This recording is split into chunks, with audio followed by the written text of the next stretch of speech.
अस्तित्व एक Hindi Indian drama है जिसमें शादी के 27 साल बाद पति पत्नी के बीच एक ऐसा खुलासा होता है जो पारिवारिक तूफान ला देता है। लगता है जैसे रिश्ते का कोई मतलब नहीं, अब इसमें किसका अस्तित्व खत्म हो जाता है। इससे पहले कि हम इस कहानी को देखें, अगर आपको मेरा काम पसंद आता है तो वीडियो को लाइक, शेयर और सब्सक्राइब जरूर कर दे। श्रीकांत एक पुणे का बड़ा बिजनेसमैन है। उसने जो कामयाबी हासिल की है उसे विरासत में नहीं मिली है। यह तो उसकी कड़ी मेहनत का फल है।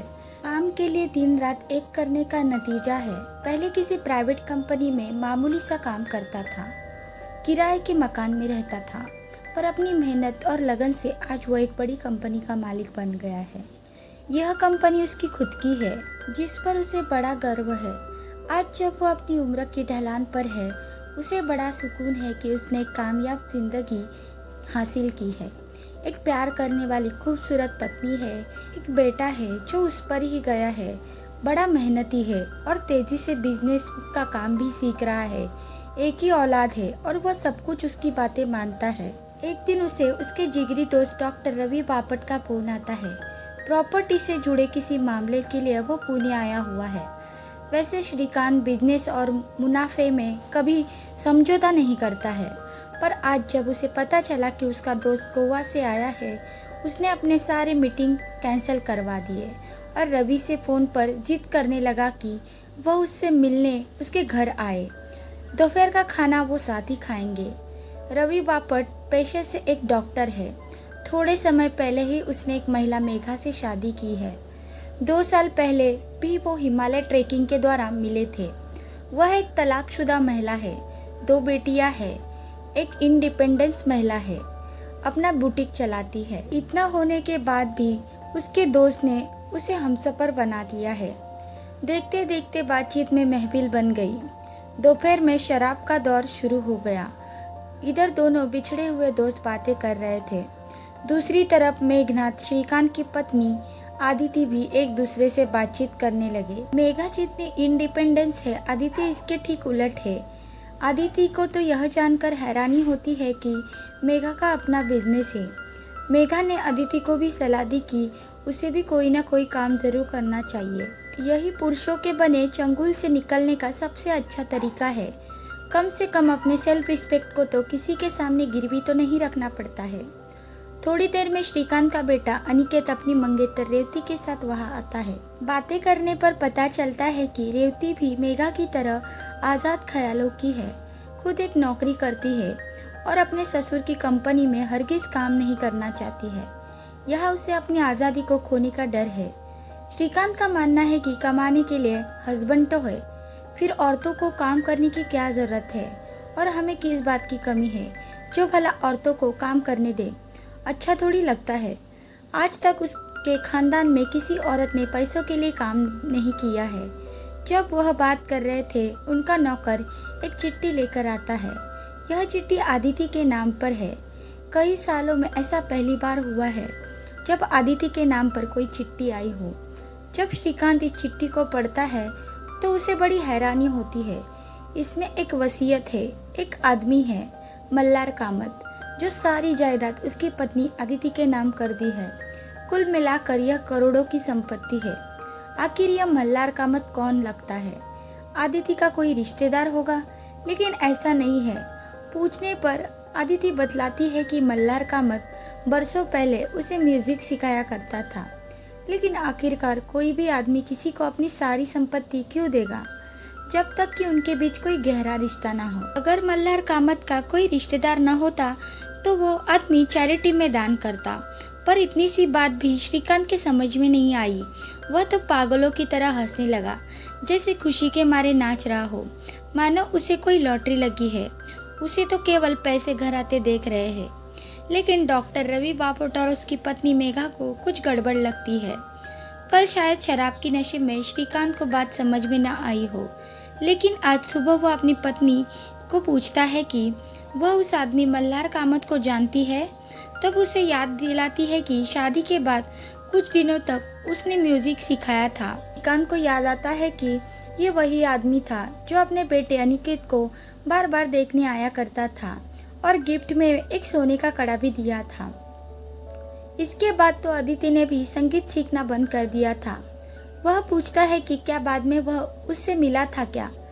उस आदमी ने शादी नहीं की क्या? कोई वारिस नहीं था क्या? अदिति उसकी बातों को टाल देती है और कहती है उसे क्या मालूम, उसने भी तो केवल उसे उसी दिन देखा था, वह जब अनिकेत से मिलने आया था। श्रीकांत हर दिन सोने से पहले एक डायरी लिखता है। तारीख के साथ आज घटने वाली हर एक इम्पोर्टेंट घटना का जिक्र उस डायरी में होता है। डायरी लिखते लिखते उसे कुछ याद आया। न जाने किसी बात को लेकर बड़ा बेचैन सा हो गया, जैसे कोई राज उसे पता चला हो। वैसे उसकी पुरानी यादें दीवार बनकर उसके सामने आने लगे हो।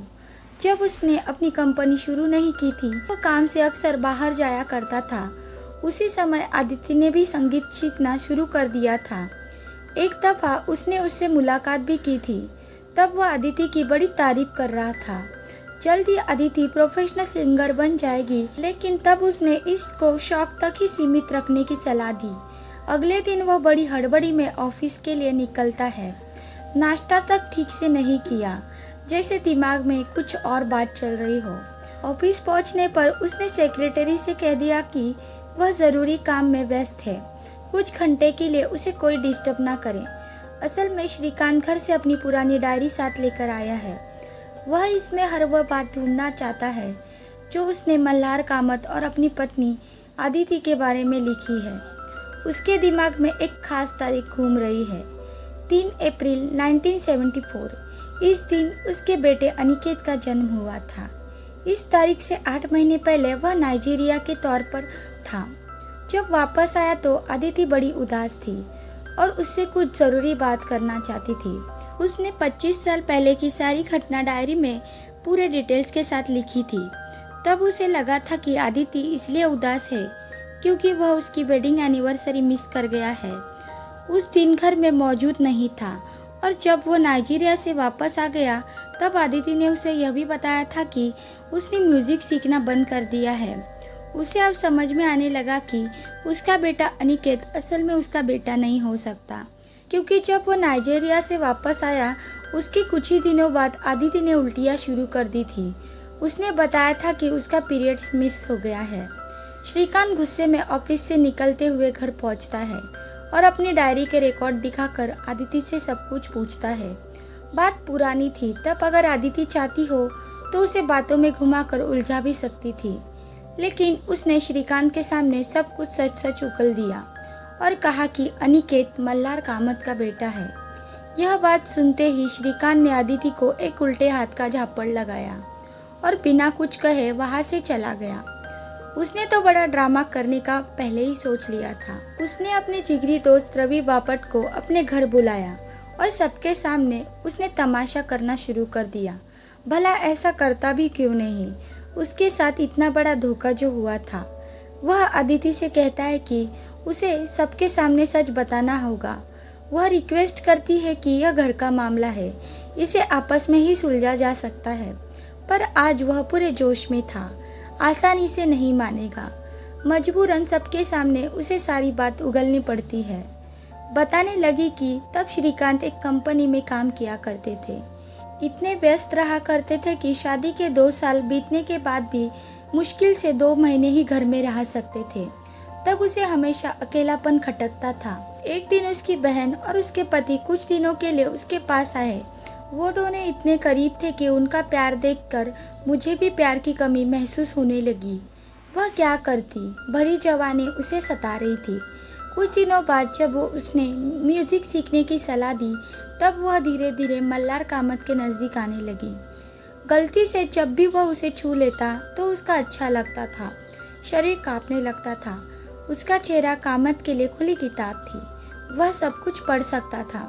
धीरे धीरे उसकी हिम्मत भी बढ़ती गई। एक दिन दोनों का खुद पर काबू नहीं रहा। उनसे बड़ी गलती हो गई, लेकिन इसके बाद उसे अंदर ही अंदर शर्म महसूस होने लगी। उसने मास्टर को घर आने से मना कर दिया।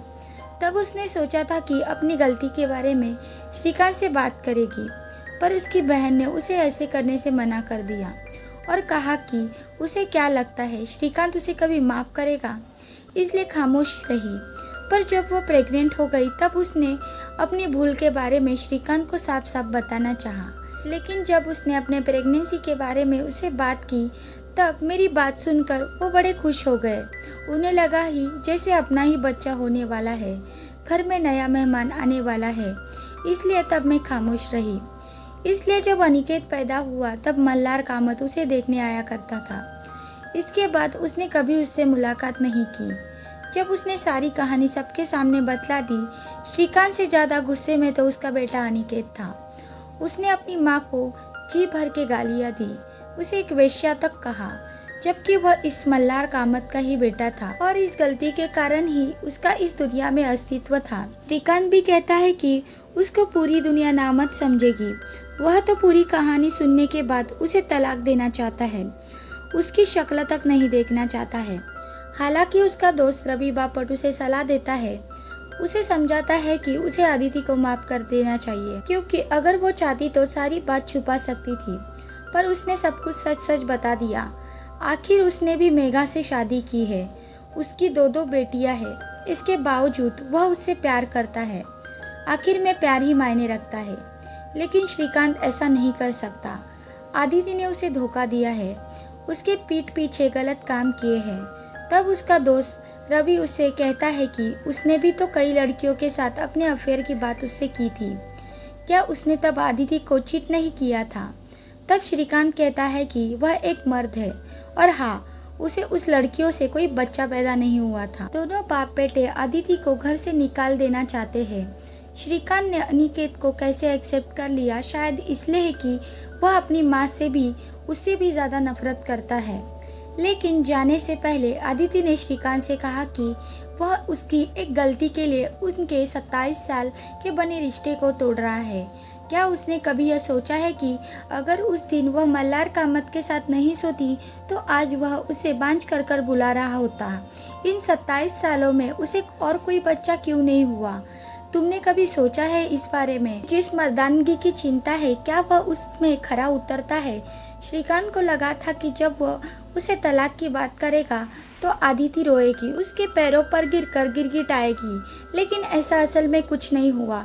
वह तो कहती है कि उसके साथ रहते रहते उसकी खुद की पहचान खत्म हो गई थी, लेकिन अब लगता है कि जैसे खुला आसमान उसे बुला रहा हो। यहाँ से जाते हुए उसके मन में बेचैनी जरूर है, लेकिन उसके मन में डर भी नहीं है। अब वह इस दुनिया में अपना अस्तित्व ढूंढेगी। अनिकेत की मंगेतर भी वहाँ थी और अपने होने वाले पति की बेरुखी देखकर उसे कहीं ज़्यादा दुख हुआ है, क्योंकि वह कैसे इतना बेवकूफ़ हो सकता है कि अपनी माँ को बदचलन और वेश्या बोल सकता है। वह तो उसके ही भूल से आज इस दुनिया में है। कम से कम उसे अपने माँ के साथ खड़ा होना चाहिए था, पर उसकी बातों का अनिकेत और श्रीकांत पर कोई असर नहीं हुआ। आखिर में अदिति को घर छोड़ के जाना ही पड़ा। अदिति अब नई शुरुआत के साथ दुनिया में अपनी पहचान ढूंढने लगी। मल्हार कामत का उसके नाम पर किया हुआ जायदाद अब उसके साथ भी था। इसी के साथ ये कहानी इधर ही खत्म हो जाती है। उम्मीद करती हूँ आपको ये कहानी पसंद आई हो। मेरे चैनल से जुड़े रहने के लिए वीडियो को लाइक, शेयर और चैनल को सब्सक्राइब जरूर कर दें। अंत तक बने रहने के लिए आपका शुक्रिया।